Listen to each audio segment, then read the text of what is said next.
Una señora muy pobre telefonió para un programa católico de radio pidiendo ayuda. Un brujo del mal que oía el programa consiguió su dirección.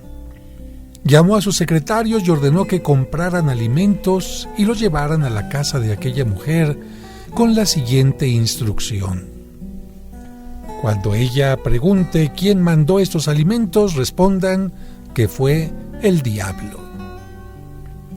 Cuando llegaron a la casa de aquella mujer, ella los recibió con alegría y fue inmediatamente guardando los alimentos que le llevaron los secretarios de aquel brujo. Al ver que ella no preguntaba nada, ellos le preguntaron: disculpe, ¿no quiere saber quién le envió estas cosas? La mujer, en la simplicidad de la fe, respondió: no, mi hijo, no es preciso. Cuando Dios manda, hasta el diablo obedece. Así que no te preocupes de qué manera vendrá la victoria de Dios, pero cuando Dios determina, ella llega.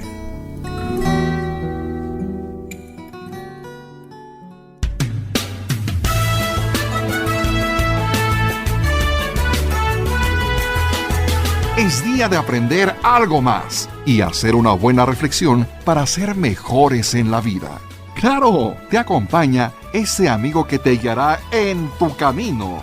Él es el Padre José de Jesús Aguilar Valdés, la voz amable de la radio. Esto es En tu Camino.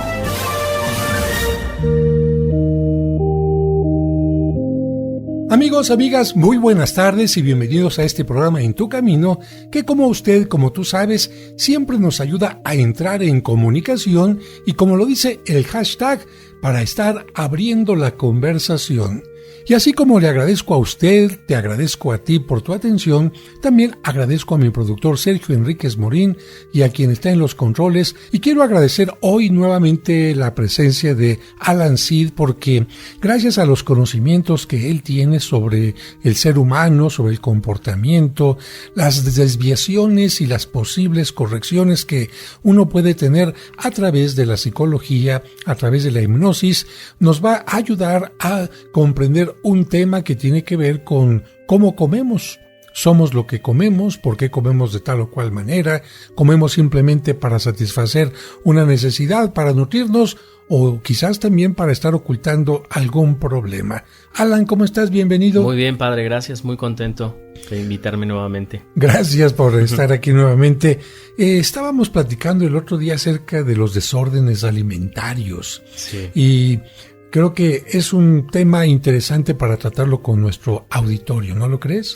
Por supuesto, ya que en la alimentación se ponen en juego muchas cosas relacionadas a las carencias, al placer, a gozar, a no enfrentarnos a ciertas angustias. Entonces sería interesante que la gente conociera cómo es el modo en el que nos relacionamos con la comida y cómo ese modo de relación en la comida se va a ver reflejado en otros ámbitos de nuestra vida. Dicho de otra manera, dime cómo comes y qué comes y te diré quién eres. Sí, un poco por ahí.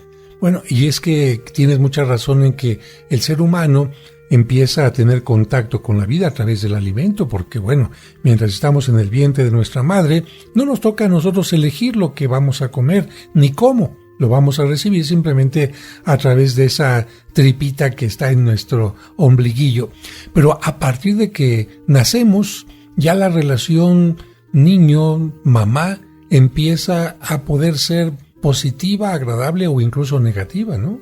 Por supuesto, si tratamos de plantearlo desde ese lugar, tendríamos que pensar esto que está diciendo, ¿no, padre? Como el bebé cuando nace, hay muchas cosas que desconoce.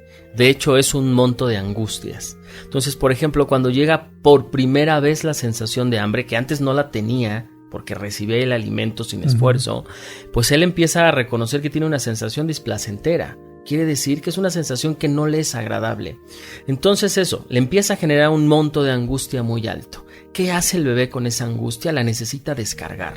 La descarga por el único vehículo que conoce, que es el llanto. Comienza a llorar y llega esta mamá que lo abraza y lo arropa y lo alimenta, ya sea a través del pecho, ya sea a través del biberón. Y en ese momento el bebé, ya en ese simple acto, la mamá le está enseñando muchas cosas. Y el bebé se da cuenta que tiene una sensación, que hay otro que se la calma. Y en segunda, se da cuenta que es una sensación satisfactoria, que no solamente se está nutriendo, sino que está impregnado de una serie de sensaciones emocionales que le son agradables al bebé. Por ahí la mamá lo está acariciando, o le está hablando, le está diciendo cosas mientras se alimenta, quizá lo está arrullando. Es una sensación tan placentera que cuando el bebé queda lleno, se duerme, se queda lleno no solo de el alimento, sino que se queda lleno de mamá. Podríamos decir que un bebé no tiene carencias. Donde se empieza a complicar las cosas es ya cuando llegamos a la adolescencia o a la vida adulta. Si a ese pequeñito, por ejemplo, una mamá lo deja llorar mucho, no satisface prontamente su necesidad, ¿podría sentirse mal el niño? Por supuesto. El niño lo experimenta como que ante esta sensación tan desagradable no hay alguien que lo calme y que él se tiene que quedar solo con su dolor, con un dolor completamente desconocido, con un dolor nuevo que no sabe él ni siquiera cómo enfrentarlo, ni siquiera sabe cómo traducirlo, y claro, eso genera profundas secuelas en la vida adulta, ¿no? Y lo podemos ver reflejado, por ejemplo, en casos de personas que tienen mucho miedo al abandono, ¿no? Ahí ya nos iríamos al tema de la codependencia, como a veces sentir que no puedo estar sin una persona me hace sentir vacío, que no voy a poder solo, una profunda dependencia hacia los demás. Bueno, hay algunos casos que su explicación tiene que ver justo con estas etapas, que crecieron sintiendo, a niveles muy inconscientes porque no se acuerdan, que crecen sintiendo que no hubo alguien para ellos cuando ellos lo necesitaban. Qué interesante, amigas, amigos, que ya desde ahí, desde la más tierna infancia, una persona puede sentir que puede enfrentar la vida porque hay alguien que le ayuda, o sentirse abandonada y pensar que quizás no va a tener la capacidad, la fuerza, la seguridad para enfrentar los problemas. Y esto simplemente porque tenía hambre, lloraba, no le atendieron, y entonces eso se queda, como dice Alan, sin que lo sepamos, en el inconsciente, y yo creo que a lo largo de la vida nos irá dando esta sensación de inseguridad, de falta de afecto y de muchas otras cosas más, ¿no? Voy a dar la bienvenida en este momento a David Chávez, que se integra a la mesa. ¿Cómo estás, David? Muy buenas tardes. Muy buenas tardes, Padre José. Como siempre es un gusto saludarle a usted, a todos los queridos amigos del auditorio, y en esta ocasión también a nuestro querido amigo Alan Cid. Buenas tardes. Fíjate, Buenas tardes, David, que estamos hablando sobre la alimentación y la psicología, y cómo desde la más tierna infancia el pequeñito que es alimentado no solamente con la leche materna, sino con afecto, con ternura y con muchas cosas más, como podría ser el calor, se puede sentir maravillosamente recibido por la vida, o bien todo lo contrario. Yo creo que hay mucho que hablar sobre el tema, porque hay gente que come tanto, tiene vacíos, es realmente un problema digestivo o más bien psicológico, porque hay personas que buscan el vomitar lo que están comiendo y muchas otras cosas más. ¿Cuáles desórdenes crees que serían los más fuertes en esta parte, Alan? Tenemos los más fuertes, también tenemos los más conocidos, de los que menos se habla. A mí me parece que los dos más significativos, bueno, los tres, quisiera decir, sería el trastorno de la bulimia, en donde la persona come compulsivamente, después le viene una sensación de profunda culpa y lo vomita. El segundo sería la anorexia, la persona que de plano hace un corte con el alimento y no come nada por mucho tiempo, a veces nada más beben agua. Y el tercero sería el trastorno del comedor compulsivo, aquel que no vomita, no rechaza la comida, pero come de una manera compulsiva, con ansiedad, con mucha angustia, y es ahí donde encontramos, por ejemplo, este tipo de personas con sobrepeso de 130 kilos, de 200 kilos, de 230 kilos, que parecería que en su mente hay una necesidad voraz de no parar de comer, y hay algo fuertemente en su mente que no los deja parar. En este caso, yo creo que sería más bien la parte psicológica la que hace que actúes de esta manera y no propiamente tu sistema o tu aparato digestivo, ¿no? Por supuesto, partiendo de una premisa, ¿no? ¿Cuántas personas comemos realmente por hambre? Cuando lo pensamos así, inmediatamente todos diríamos, pues yo, a mí me da hambre y como. Bueno, pero de hambre biológica, la realidad es que muy pocos comemos desde ese lugar.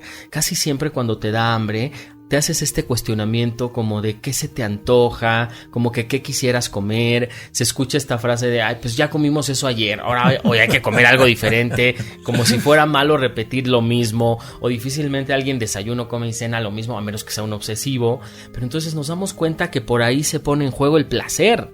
No nada más queremos comer para nutrirnos, sino que queremos sentir placer, porque el primer vínculo o la primer vía en donde exploramos el placer es en la boca. Por eso más adelante, cuando el niño ya siente que hay alguien que le calma las angustias, este niño empieza a explorar el mundo a través de la boca. ¿Por qué existen tantas mordederas, juguetes para la boca? El niño empieza a salivar, le empiezan a salir los dientes al bebé, y entonces nos damos cuenta que el mundo lo va a conocer todo a través de la boca. Entonces, todos comemos desde un lugar del placer y, en segundo término, por nutrirnos. Qué interesante. Yo creo que esto incluso tiene que ver con el beso, que es el encuentro con la otra persona, como si tuvieras el deseo de comértela, ¿no? Por eso no le puedes dar un beso a alguien que no te atrae, a alguien a quien no quieres, y en cambio la persona que te pueda atraer, aunque tenga los dientes picados, no importa, va uno por ahí. David, vamos a un breve corte, ¿te parece? Me parece muy bien, padre, pero amigos, no le cambien porque al regreso vamos a seguir hablando con Alan Seed.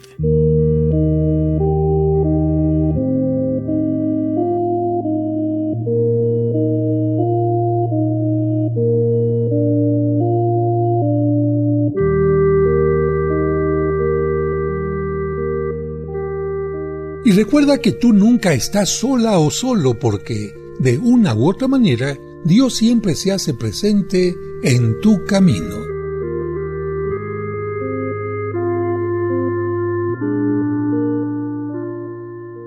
En tu camino. En tu camino, un programa para encontrar la meta. ¿Te perdiste alguno de nuestros programas? ¿O quieres volver a escuchar ese que tanto te gustó? Por supuesto que puedes hacerlo en el momento que quieras. Solo visita la página oficial del Padre José de Jesús y disfruta cuantas veces quieras nuestros programas anteriores. Recuerda la dirección: padrejose.mx. padrejose.mx. En tu camino, un programa para encontrar la meta.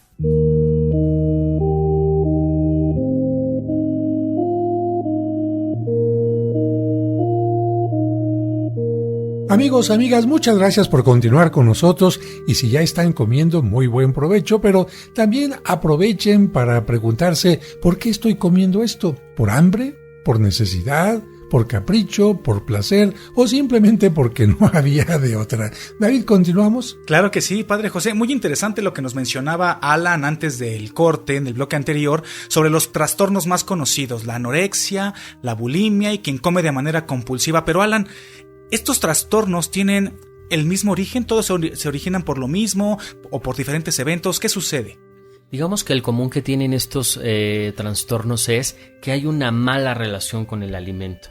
Pero lo más maravilloso de la consulta individual es justo que nos permite eso, ir a la individualidad del caso. Las teorías nos permiten ponerlas en duda frente a un paciente que tiene este conflicto y que nos podemos cuestionar desde diferentes lugares. Nunca un trastorno tiene un mismo origen, ni es repetido para todos, ni es el único. Es multifactorial, ¿no?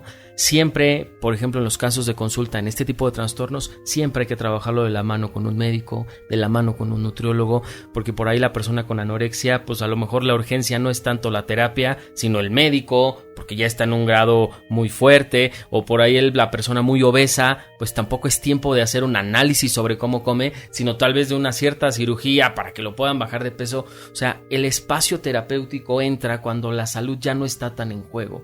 Hablando de los orígenes, podríamos generalizar, ¿no? Pensamos que el vínculo con la comida tiene una fuerte relación con el vínculo materno. Nuestra mente empieza a asociar a la mamá con la comida. Por eso de repente hay ciertos platillos que uno puede decir es que me recuerda a mi mamá, a mi abuela, ciertos platillos que nos siguen conectando con algo y que a lo mejor no son tan ricos, pero para nosotros lo son. Entonces, si pensáramos en la anorexia, hablaríamos de esta parte. Casi siempre se da en la adolescencia y muy curiosamente se da en círculos sociales en donde hay comida y hay dinero. casi siempre en círculos donde hay pobreza, no hay anorexia.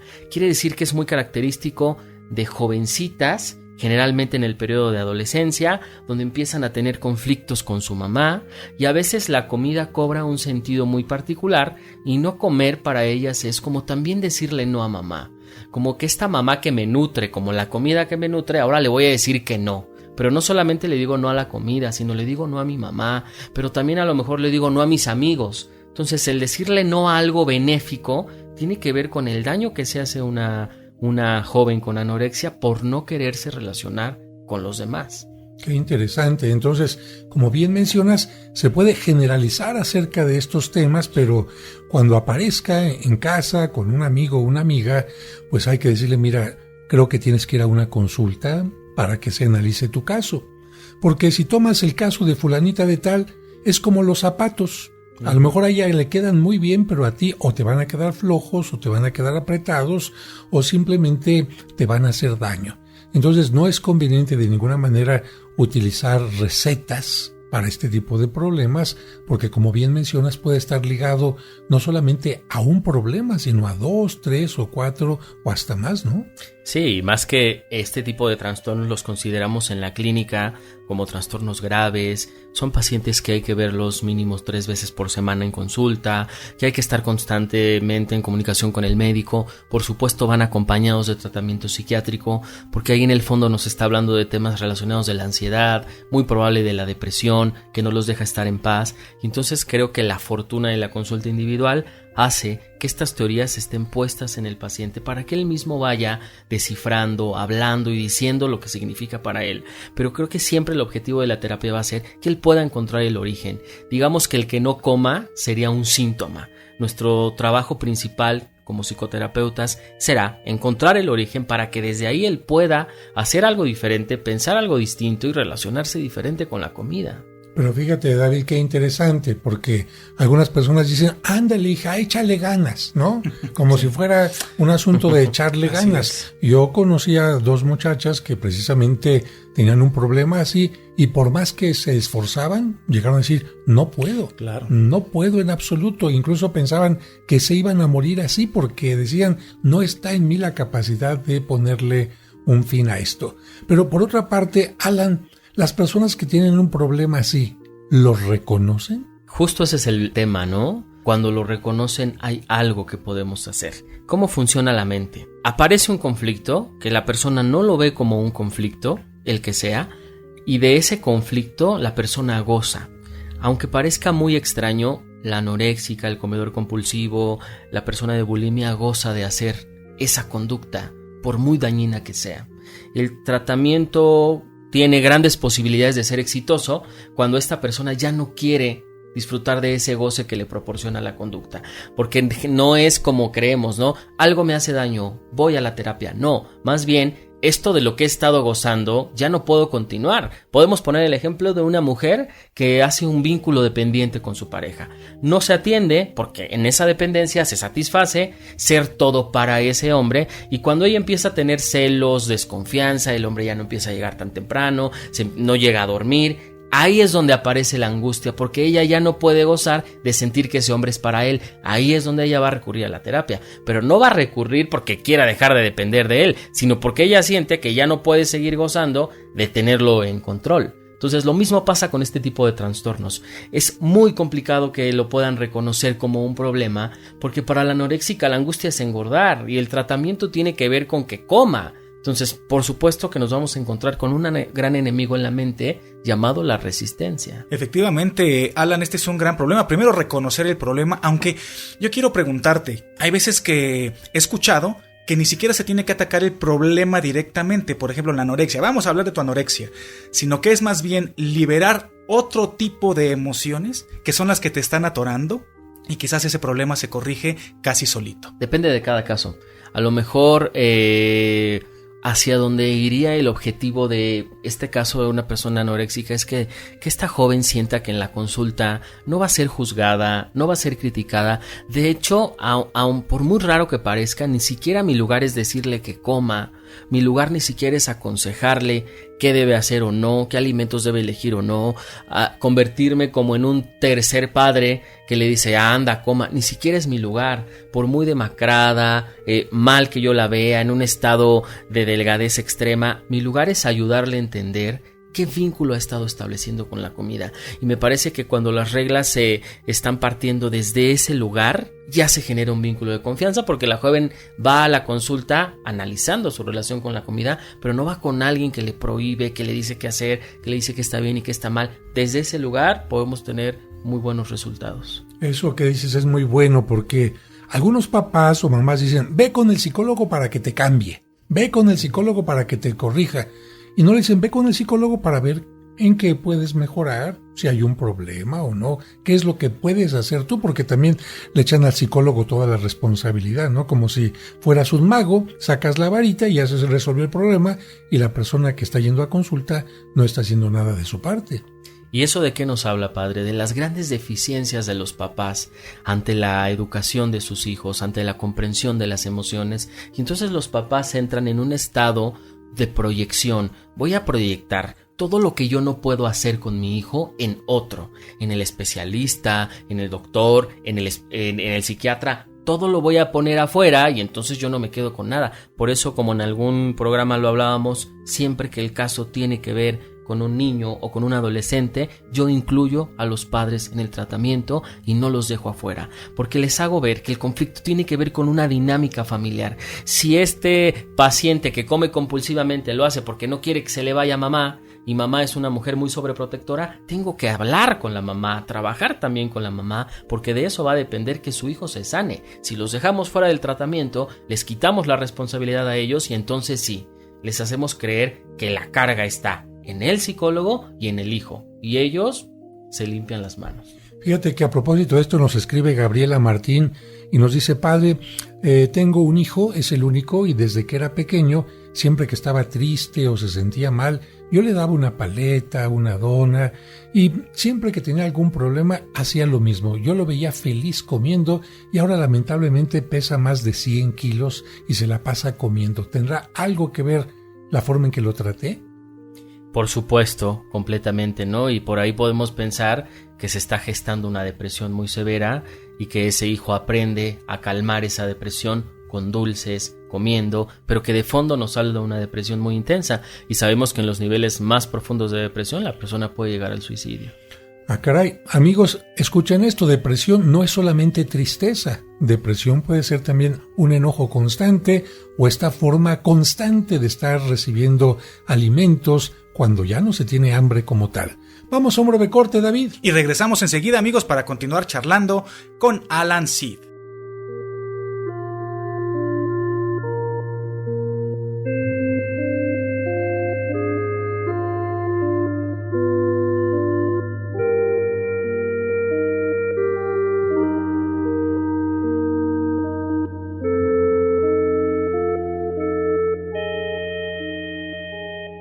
En tu camino, un programa para encontrar la meta.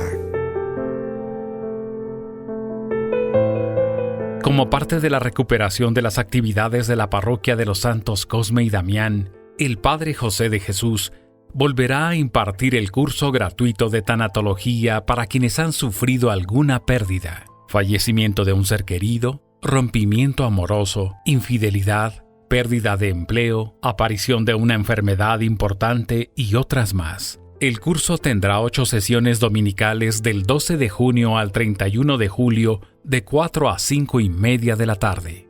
No es necesario inscribirse, es suficiente llegar con anticipación. Curso presencial de tanatología con el Padre José en la parroquia de los santos Cosme y Damián. Serapio Rendón 5, Colonia San Rafael, a 2 cuadras del Metro San Cosme.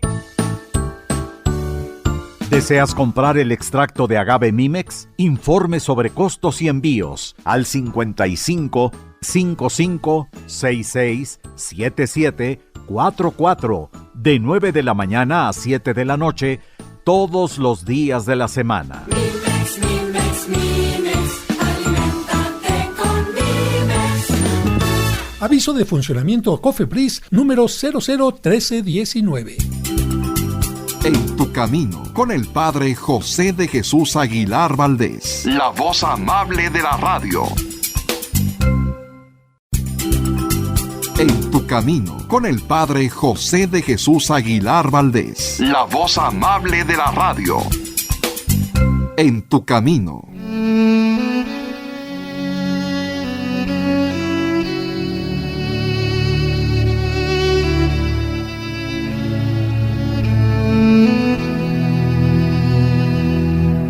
Señor, gracias por esta semana que está terminando. Gracias por lo que los niños han aprendido en la escuela y los maestros les han compartido. Gracias por el trabajo de padres y madres que permite a los hijos tener casa, vestido y sustento. Gracias por la mano amiga que ha hecho más fácil el momento amargo. Gracias por todos tus beneficios, especialmente por la fe que nos permite sentir tu mano paterna. Amén.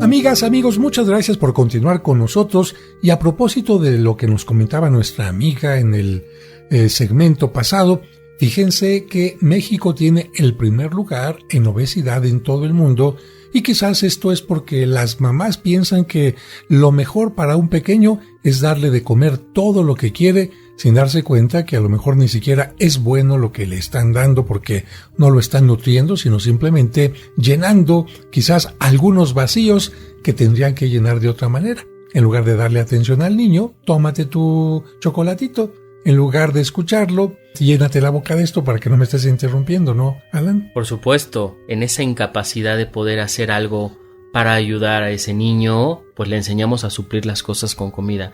Y eso hace que hasta la fecha tengo pacientes, en especial mujeres, que cuando hacen un análisis sobre la relación con la comida la usan para premiarse, ¿no? Y uno diría, bueno, ¿de qué te has premiado, no? 7 meses de esfuerzo, 5 meses de esfuerzo, bueno, premiarse no está mal, ¿no? No, me premio de cada día que voy a trabajar. Entonces, imagínense cuántos premios, 6, 5 premios al día. Sí. Entonces nos damos cuenta cómo la comida sirve para suplir ciertos aspectos, y que la pregunta interesante es esa, ¿no, padre? ¿Qué tanta disposición tiene una persona para abandonar el goce que le proporciona la comida y pasar a un lugar más saludable? Tampoco la propuesta es esta alimentación rígida donde no se permiten otros alimentos, donde en el restaurante la persona saque su tupper con atún. No, pero tiene que ver con que tu único vínculo con la comida sea placentero, y que ese vínculo placentero sea controlado, que tú puedas decidir, pues el sábado va a ser el día que voy a dejar ir el placer en su totalidad, pero entre semana voy a tener más controlado este placer y voy a preferir alimentos más saludables que me vengan bien. Es decir, que la relación que tengas con la comida sea placentera pero bajo control, porque sería imposible pensar que le vamos a quitar el placer de la comida, y ahí entra el obsesivo. El obsesivo le quita, renuncia por completo al placer y se queda clavado con la idea nada más de nutrirse, perdiéndose de muchas cosas de la vida. Todo esto tiene que ver también con la parte festiva que se le ha dado a la comida, ¿no? Porque fiesta de 15 años, comida, sí. Cumpleaños, pastel, salida de la escuela, comida, en fin, un día de campo, comida, y por supuesto los restaurantes también, que se han convertido no solamente voy a comer, sino voy a gozar, voy a compartir un momento. Pero encontramos la otra parte también, Alan, porque yo creo que habrá niños que tuvieron un conflicto con la comida. A ver, te acabas la sopa y no te levantas aquí. Y entonces la relación con la comida se convierte en algo totalmente negativo. ¿Qué trastornos podrían venir de esto?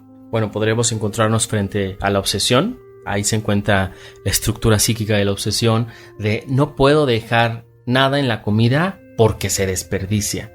Entonces ahí yo creo que puede generar un tema relacionado a la obsesión. También creo que habría una desconexión de tu deseo, de lo que tú deseas comer, de lo que a ti te viene bien, y aprendes como a comer a través de los demás, de lo que el plato te sirve, de hasta donde te dicen. Y claro que esto va a traer una desconexión con el cuerpo, ¿no? ¿Qué nos dicen los especialistas en la nutrición y los médicos? Come cuando tengas hambre. Si de repente ya es la noche y no tienes tanta hambre y no te quedes con esta idea de que tienes que cenar, pues igual y te esperas al otro día a desayunar, o estás en un buffet, pues como tener muy en claro en el momento en el que ya estás satisfecho. Entonces yo creo que esta obligación a comer puede traer como consecuencia pues que la persona crezca con muchas frustraciones en la comida. Mira, yo por ejemplo soy alguien que a mí la comida no me apetece en nada. Okay. Yo como porque tengo que comer, pero si yo no tuviera que comer, yo sería feliz de la vida. No comería.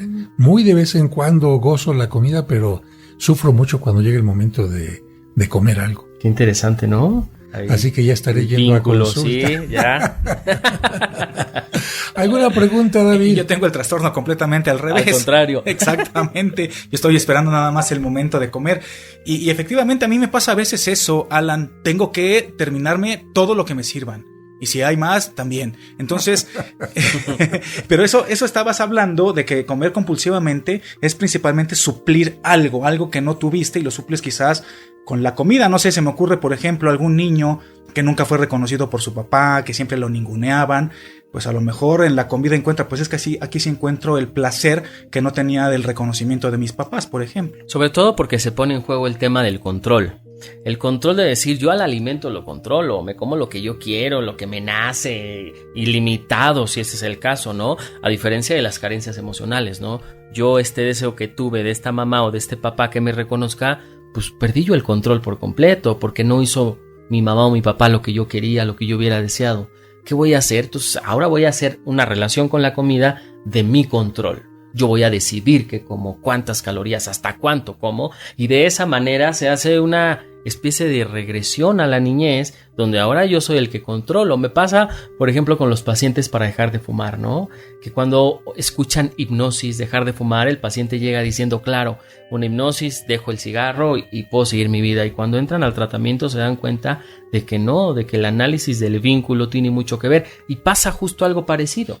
Establezco una relación con algo que yo puedo controlar, que cada que yo me angustio me lo fumo, y si no me calma la angustia me fumo 2 y me fumo hasta que yo me calme, a diferencia de cuando era niño y estaba muy angustiado y no estaba esa mujer o ese padre para mí y poderme calmar. Entonces, se dan cuenta cómo también en la comida se juega el control. Aquí, por ejemplo, estás mencionando una persona que fuma cuando asiste a una terapia contigo.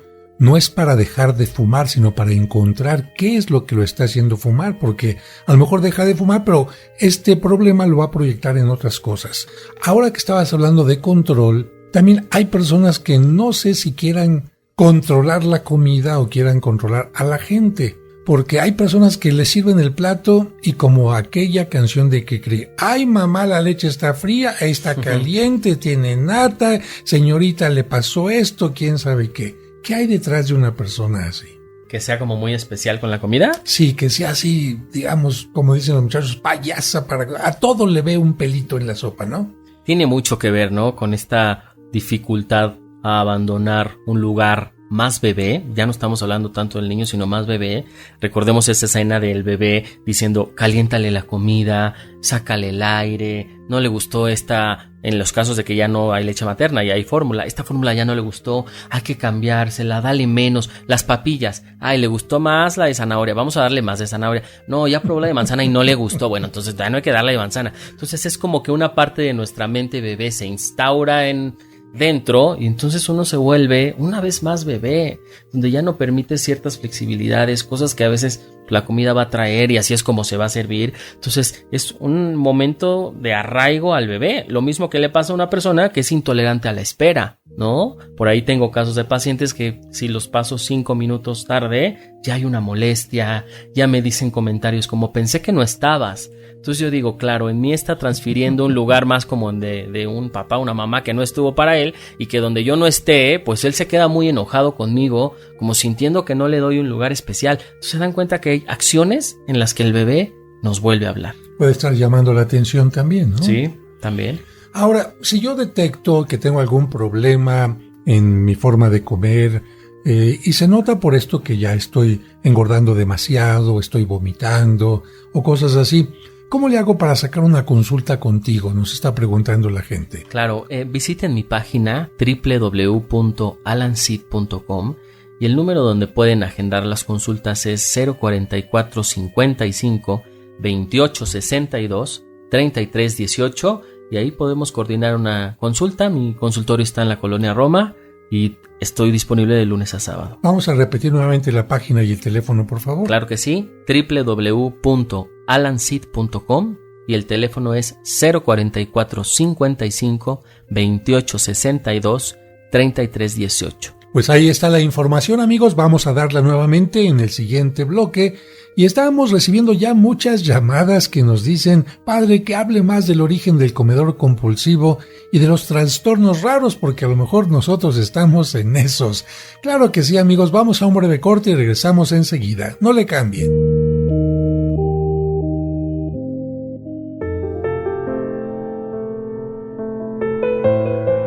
Como parte de la recuperación de las actividades de la parroquia de los santos Cosme y Damián, el Padre José de Jesús volverá a impartir el curso gratuito de tanatología para quienes han sufrido alguna pérdida, fallecimiento de un ser querido, rompimiento amoroso, infidelidad, pérdida de empleo, aparición de una enfermedad importante y otras más. El curso tendrá 8 sesiones dominicales, del 12 de junio al 31 de julio, de 4 a 5:30 de la tarde. No es necesario inscribirse. Es suficiente llegar con anticipación. Parroquia de los Santos Cosme y Damián, Serapio Rendón 5, Colonia San Rafael, a 2 cuadras del Metro San Cosme. En tu camino, un programa para encontrar la meta. En tu camino, con el Padre José de Jesús Aguilar Valdés, la voz amable de la radio.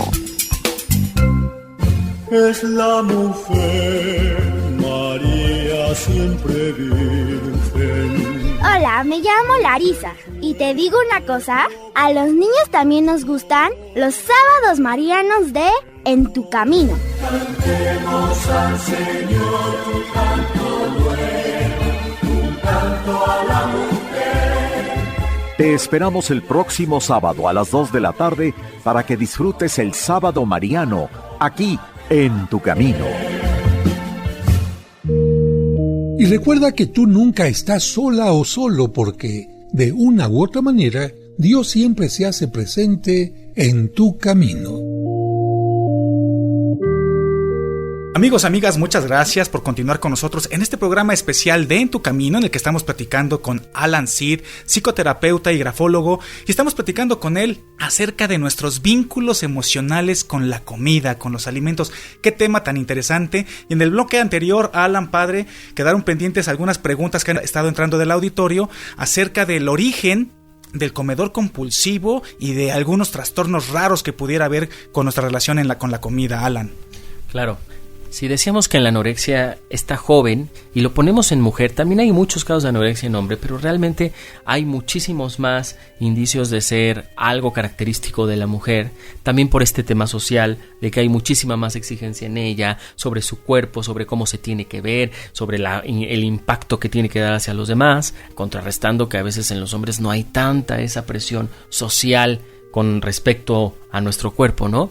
Si en la anorexia vemos que el tema es el no querer comerse o tener cerca a mamá, en el comedor compulsivo estaríamos en el lado contrario. Es una incapacidad, hacerme cargo de la vida sin sentir que tengo conmigo a mamá que está para mí, me cuida, pero como ya no la tengo, porque muy probablemente soy grande, porque ella vive más lejos, o porque pues en mi trabajo ya no cabe, y entonces me la voy a llevar a través de algo simbólico, la comida. Entonces no parar de comer tiene que ver con decir no puedo parar de necesitar esta protección, este cuidado, esta comida que me calma como la podía hacer mamá, y no puedo renunciar a ella a pesar de que vea que en mi salud se están jugando cosas peligrosas. De todas maneras no, quiero seguir teniendo incorporado en mi cuerpo a mi mamá. Entonces se dan cuenta cómo la anorexia y el comedor compulsivo estarían frente a los lugares contrarios. Por eso cuando los trastornos requieren ya un internamiento, hay clínicas especializadas para este tipo de trastornos.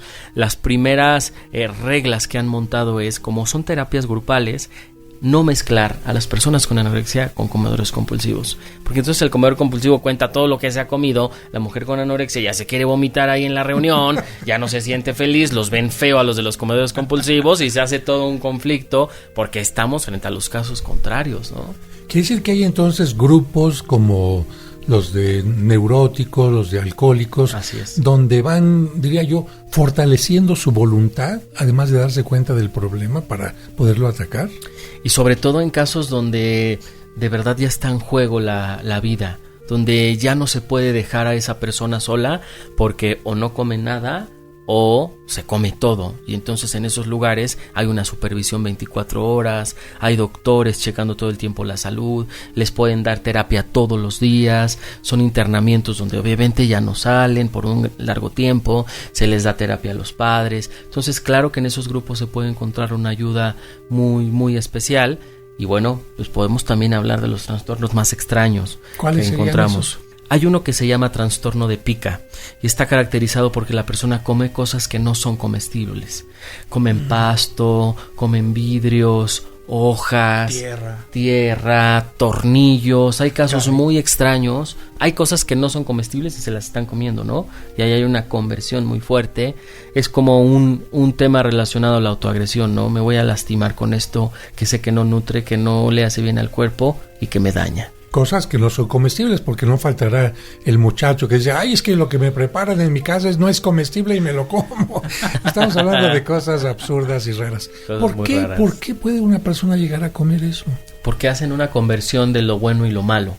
En una mente sana, las cosas buenas las apreciamos.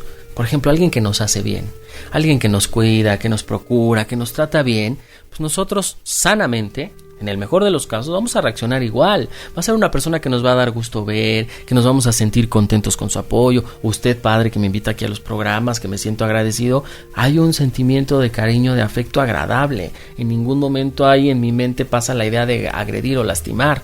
En el caso contrario de este tipo de personas con trastornos graves como el de pica, hay una conversión, donde lo bueno lo tengo que atacar. La persona que me cuida, que me trata bien, que es agradable, es la persona a la que más mal voy a tratar, con la que peor voy a hacer. Y ahí nos encontramos los casos de, pero yo le doy todo, yo le hablo bien, yo le he pagado su carrera y así me lo paga, porque hay una conversión de lo bueno y lo malo. Y en el trastorno de pica pasa exactamente lo mismo. Me voy a llevar cosas al cuerpo que me hacen mal, pensando que me van a hacer un bien. Ah, caray. Eso sí ya está más delicado, ¿no?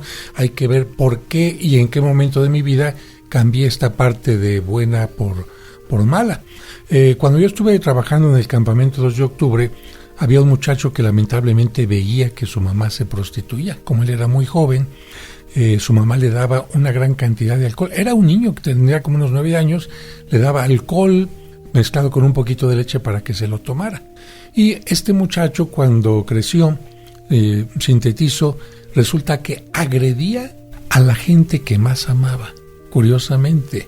Yo creo que, por ejemplo, como en el caso de él, que sintió que había alguien a quien quería, pero al mismo tiempo la odiaba porque estaba haciendo algo incorrecto, le hizo tener este cambio, ¿no? Por supuesto. Y que desarrolla un conflicto psíquico. Todo lo que parezca bueno lo voy a agredir, porque para mí no hay nada bueno.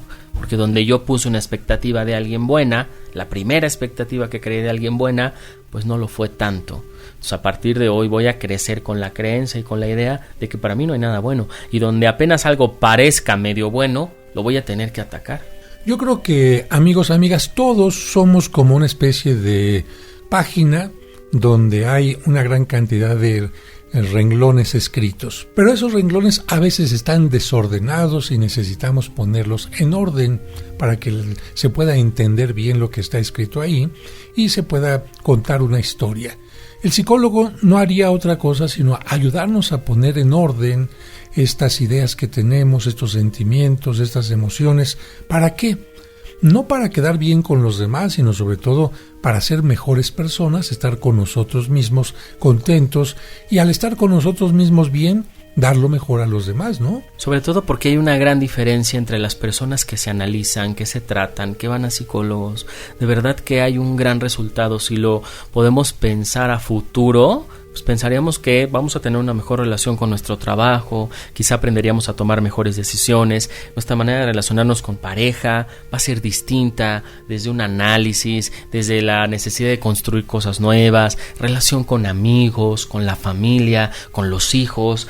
Esto va a impactar en muchas áreas de nuestra vida porque estamos analizando solo un modo de relación con la comida, pero eso va a impactar en algún momento en otros lugares. Por ejemplo, hablando de estos trastornos tan raros, me he encontrado en varias ocasiones con este trastorno del hombre casi fisicoculturista que se relaciona con una mujer con sobrepeso. Pero no solo eso.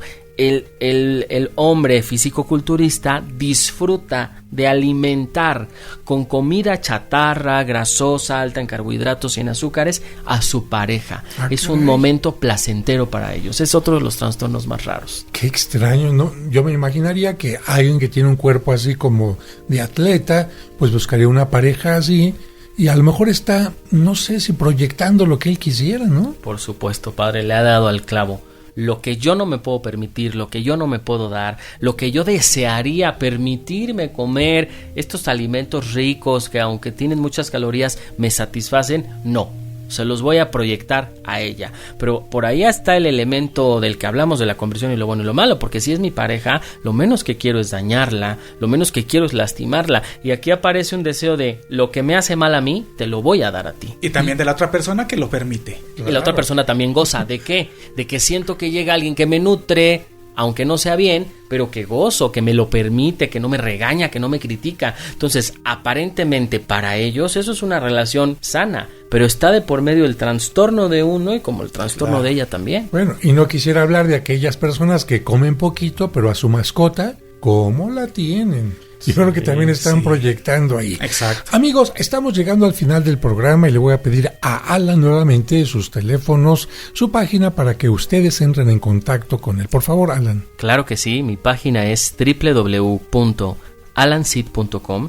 y el teléfono de consultas es 55 28 62 33 18. Pues muchísimas gracias, Alan, nuevamente y nos vemos en la siguiente comida.